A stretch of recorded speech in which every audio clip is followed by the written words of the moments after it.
So one of the newer contenders is TikTok. Both and well, let's just talk as a straight up platform. Is that an influential platform when it comes to how we perceive elections? Surprisingly, the answer is increasingly it is. We still think of it, at least I thought of it until very Dancing. recently, as a yeah, exactly the funny 10-second dance videos. That's harmless. Maybe the kids are using nasty language or dressing a little too racially, but who cares about that? It's not a terrible thing.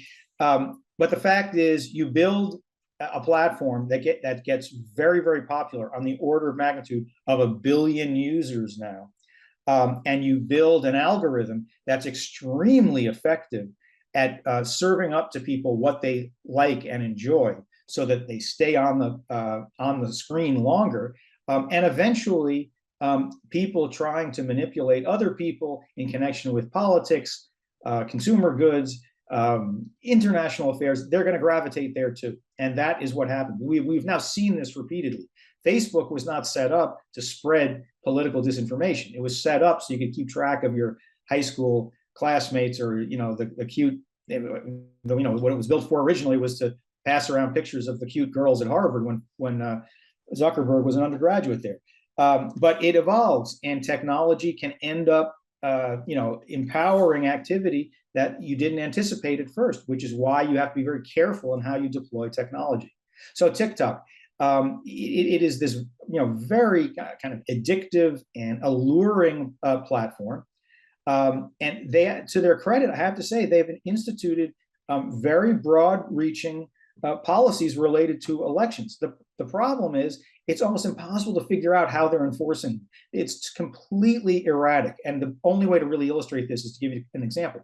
When I began poking around on TikTok in connection with this report, I put in various search terms just to see what the nature of the material that would be generated. So you put in election fraud, which is very broad, and you think that's sort of a straightforward thing, Right. and that they have blocked completely. Oh, they've blocked people from even searching for the term? Yeah, you can't. Wow. Nothing comes up. You get a message that the content associated with this term may violate our guidelines. Go look at our community guidelines. So that's a little weird in and of itself. But then I put in a sort of an associated term, which is a particular type of alleged election fraud, so-called ballot trafficking, meaning people Yeah. taking multiple ballots that aren't theirs and depositing them at the polling place or in a Dropbox, what have you. And that yields a panoply of hits, literally, hundreds and thousands of hits, many of them spreading the false notion that ballot trafficking is a common form of corruption in American elections, when it just is not. There is no evidence of that. And this is an illustration of a platform that sort of knows it should be doing something, but can't quite figure out exactly what to do or how to do it. They haven't thought it through carefully enough.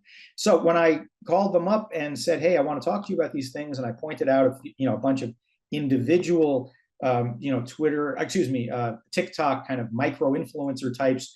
Yeah, some of them, they look like they were 20 something young women, but they're talking about ballot trafficking and the rest. It's very surprising. Uh, I said, how are you guys, applying your rules? The rules seem fine, but how are you applying them?